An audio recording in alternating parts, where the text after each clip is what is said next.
15 minutes. That's how long we have before that refund button disappears. So the question is, can we determine whether or not it's a game worth our time when we give it its 15 minutes of game? Hey everybody, Macktion here, and this is Conquest of Elysium 3. Now, just a few items to get out of the way first. This is a turn-based strategy game that you may recall from its PC release a couple of years ago. It just barely got a port to Android and can be picked up for basically $10 on the Google Play Store. As a game, Conquest of Elysium 3 is, I want to say, amazing. But I know that I'm biased. You see, turn-based strategy games are kind of my weakness. I once blew off a final because I was in a spirited game of Civilization II. But in my defense, the Babylonians had been asking for it since 1000 BCE.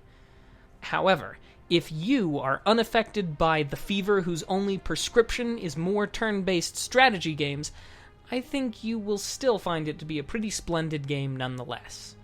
Now, things can go sideways rather quickly, just like any game of this type, but I do find that the whole random number generation plays a huge role. I've been steamrolled right at the beginning, and other times I just roll along quite well.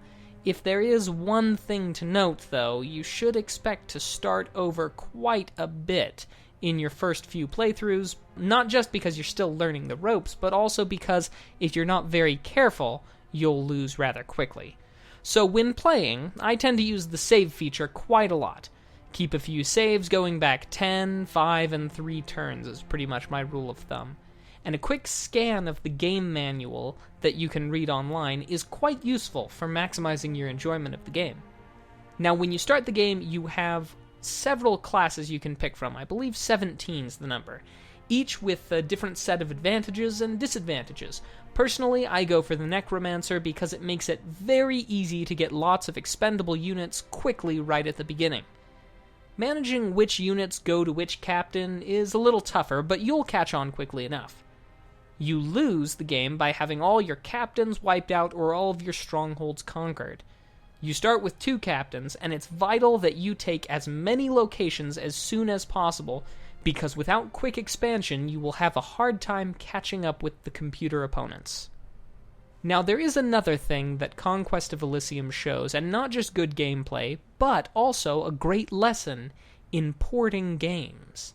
Now, I had only seen the PC game played once a couple of months ago, but working only from memory, I was able to catch on, and in under the 15-minute mark, I had a handle on all of the controls. This speaks very well of the touch control's precision.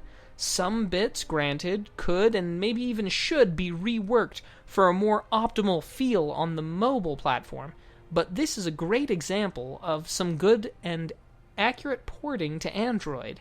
It's a great port to be sure, and there are some great lessons that everyone can learn about porting, but more importantly, in the end, it passed the test, and I didn't even think about the refund button, and who cares? The nature of games that rely this much on random number generation ensures a fresh challenge every time I start a new game.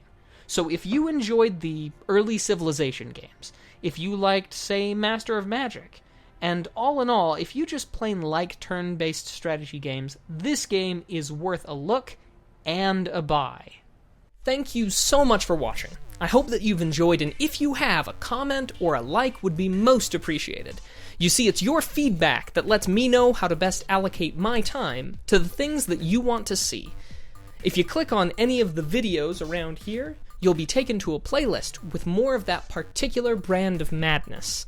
And be sure to subscribe so that you can always be the first to know when I have some new content out.